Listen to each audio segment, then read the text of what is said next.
You ask Tiger to solve. This deals with linear equations with one unknown. The final result is r equals 11. Let's solve it step by step. Simplify the expression. Group like terms. Simplify the arithmetic. Group all constants on the right side of the equation.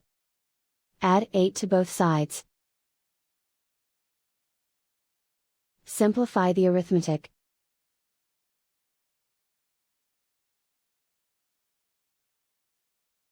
Isolate the r.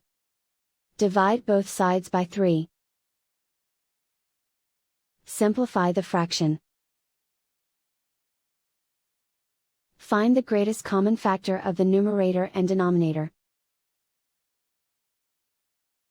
Factor out and cancel the greatest common factor.